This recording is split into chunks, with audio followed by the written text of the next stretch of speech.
ਵਾਹਿਗੁਰੂ ਜੀ ਕਾ ਖਾਲਸਾ ਵਾਹਿਗੁਰੂ ਜੀ ਕੀ ਫਤਿਹ। ਜਪਜੀ ਸਾਹਿਬ ਪੌੜੀ 8ਵੀਂ। ਸ਼ਬਦ ਅਰਥ। ਸੁਣਿਆ ਸਿੱਧ ਪੀਰ ਸੁਰਨਾਥ। ਪਰਮਾਤਮਾ ਦੀ ਸਿਫਤ ਸਲਾਹ ਸੁਣਨ ਨਾਲ ਸਧਾਰਨ ਮਨੁੱਖ ਸਿੱਧਾਂ ਪੀਰਾਂ ਦੇਵਤਿਆਂ ਤੇ ਨਾਥਾਂ ਦੀ ਪਦਵੀ ਪਾ ਲੈਂਦੇ ਹਨ। ਸੁਣਿਆ ਧਰਤ ਧਵਲ ਆਕਾਸ਼।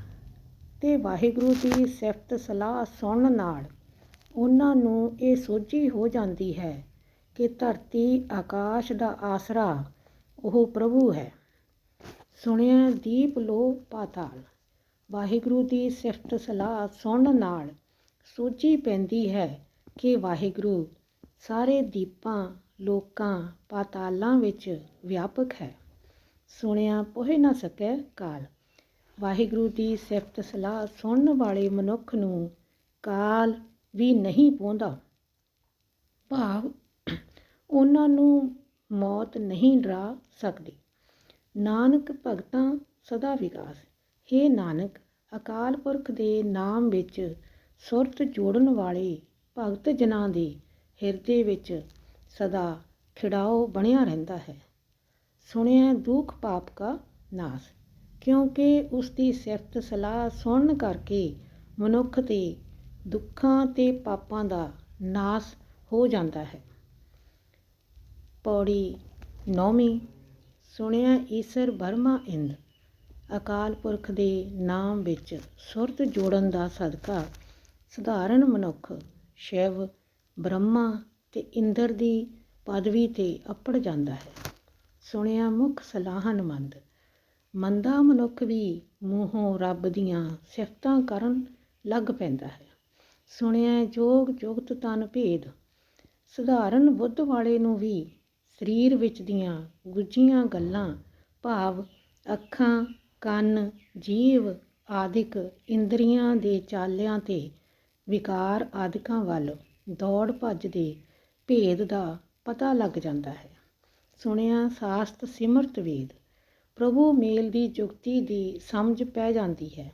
ਸ਼ਾਸਤਰਾਂ, ਸਿਮਰਤੀਆਂ ਤੇ ਵੇਦਾਂ ਦੀ ਸਮਝ ਪੈ ਜਾਂਦੀ ਹੈ। ਨਾਨਕ ਭਗਤਾਂ ਸਦਾ ਵਿਕਾਸ। ਹੇ ਨਾਨਕ, ਨਾਮ ਨਾਲ ਪ੍ਰੀਤ ਕਰਨ ਵਾਲੇ ਭਗਤ ਜਨਾਂ ਦੇ ਹਿਰਦੇ ਵਿੱਚ ਸਦਾ ਖਿੜਾਓ ਬਣਿਆ ਰਹਿੰਦਾ ਹੈ। ਸੁਣਿਆ ਦੁੱਖ ਪਾਪ ਕਾ ਨਾਸ। ਕਿਉਂਕਿ ਰੱਬ ਦੀ ਸਿਫਤ ਸਲਾਹ ਸੁਣਨ ਕਰਕੇ ਮਨੁੱਖਾਂ ਦੇ ਦੁੱਖਾਂ ਤੇ ਪਾਪਾਂ ਦਾ ਨਾਸ ਹੋ ਜਾਂਦਾ ਹੈ। ਪੌੜੀ 10ਵੀਂ। ਸੁਣਿਆ ਸਤ ਸੰਤੋਖ ਗਿਆਨ। ਰੱਬ ਦੇ ਨਾਮ ਵਿੱਚ ਜੁੜਨ ਵਾਲੇ ਹਿਰਦੇ ਵਿੱਚ ਦਾਨ ਦੇਣ ਦਾ ਸੁਭਾਅ, ਸੰਤੋਖ ਤੇ ਪ੍ਰਕਾਸ਼ ਪ੍ਰਗਟ ਹੋ ਜਾਂਦਾ ਹੈ। ਸੁਣਿਆ 68 ਕਾ ਇਸ਼ਨਾਨ। ਮਾਨੋ 68 ਤੀਰਥਾਂ ਦਾ ਇਸ਼ਨਾਨ ਹੀ ਹੋ ਜਾਂਦਾ ਹੈ, ਭਾਵ 68 ਤੀਰਥਾਂ ਦੇ ਇਸ਼ਨਾਨ ਨਾਮ ਜਪਣ ਦੇ ਵਿੱਚ ਹੀ ਆ ਜਾਂਦੇ ਹਨ। ਸੁਣਿਆ ਪੜ੍ਹ ਪੜ੍ਹ ਪਾਵੈ ਮਾਨ। ਜੋ ਸਤਿਕਾਰ ਮਨੁੱਖ ਵਿੱਦਿਆ ਪੜ੍ਹ ਕੇ ਪਾਉਂਦੇ ਹਨ, ਉਹ ਭਗਤ ਜਨਾਂ ਨੂੰ ਅਕਾਲ ਪੁਰਖ ਦੇ ਨਾਮ ਵਿੱਚ ਜੁੜ ਕੇ ਹੀ ਮਿਲ ਜਾਂਦਾ ਹੈ। ਸੁਣਿਆ ਲਾਗੇ ਸਹਿਜ ਧਿਆਨ। ਨਾਮ ਸੁਣਨ ਦਾ ਸਦਕਾ ਅਡੋਲਤਾ ਵਿੱਚ ਚਿੱਤ ਦੀ ਬਿਰਤੀ ਟਿਕ ਜਾਂਦੀ ਹੈ। ਨਾਨਕ ਭਗਤਾਂ ਸਦਾ ਵਿਕਾਸ।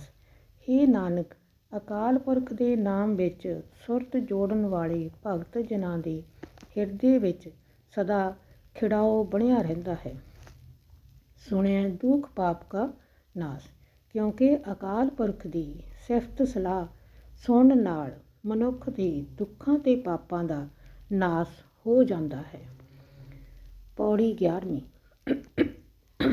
ਸੁਣਿਆ ਸਰਾ ਗੁਣਾ ਕੇ ਗਾ। ਅਕਾਲ ਪੁਰਖ ਦੇ ਨਾਮ ਵਿੱਚ ਸੁਰਤ ਜੋੜਨ ਨਾਲ ਸਧਾਰਨ ਮਨੁੱਖ ਬੇਅੰਤ ਗੁਣਾਂ ਦੀ ਸੂਝ ਵਾਲੇ ਹੋ ਜਾਂਦੇ ਹਨ। ਸੁਣਿਆ ਸ਼ੇਖ ਪੀਰ ਪਾਤਸ਼ਾਹ ਅਤੇ ਸ਼ੇਖ ਪੀਰ ਤੇ ਪਾਤਸ਼ਾਹਾਂ ਦੀ ਪਦਵੀ ਪਾ ਲੈਂਦੇ ਹਨ। ਸੁਣਿਆ ਅੰਧੇ ਪਾਵੈ ਰਾਹ। ਇਹ ਨਾਮ ਸੁਣਨ ਦੀ ਹੀ ਬਰਕਤ ਹੈ ਕਿ ਅੰਨੇ ਗਿਆਨਹੀਣ ਮਨੁੱਖ ਵੀ ਅਕਾਲ ਪੁਰਖ ਨੂੰ ਮਿਲਣ ਦਾ ਰਾਹ ਲੱਭ ਲੈਂਦੇ ਹਨ। ਸੁਣਿਆ ਹਾਥ ਹੋਵੈ ਅਸਗਾਓ।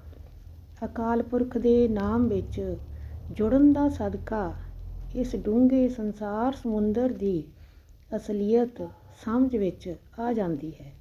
ਨਾਨਕ ਭਗਤਾਂ ਸਦਾ ਵਿਕਾਸ। ਹੇ ਨਾਨਕ, ਅਕਾਲ ਪੁਰਖ ਦੇ ਨਾਮ ਵਿੱਚ ਸੁਰਤ ਜੋੜਨ ਵਾਲੇ ਭਗਤ ਜਨਾਂ ਦੇ ਹਿਰਦੇ ਵਿੱਚ ਸਦਾ ਖਿੜਾਓ ਬਣਿਆ ਰਹਿੰਦਾ ਹੈ। ਸੁਣਿਐ ਦੁਖ ਪਾਪ ਕਾ ਨਾਸ। ਕਿਉਂਕਿ ਅਕਾਲ ਪੁਰਖ ਦਾ ਨਾਮ ਸੁਣਨ ਨਾਲ ਮਨੁੱਖ ਦੇ ਦੁੱਖਾਂ ਤੇ ਪਾਪਾਂ ਦਾ ਨਾਸ ਹੋ ਜਾਂਦਾ ਹੈ। ਵਾਹਿਗੁਰੂ ਜੀ ਕਾ ਖਾਲਸਾ, ਵਾਹਿਗੁਰੂ ਜੀ ਕੀ ਫਤਿਹ।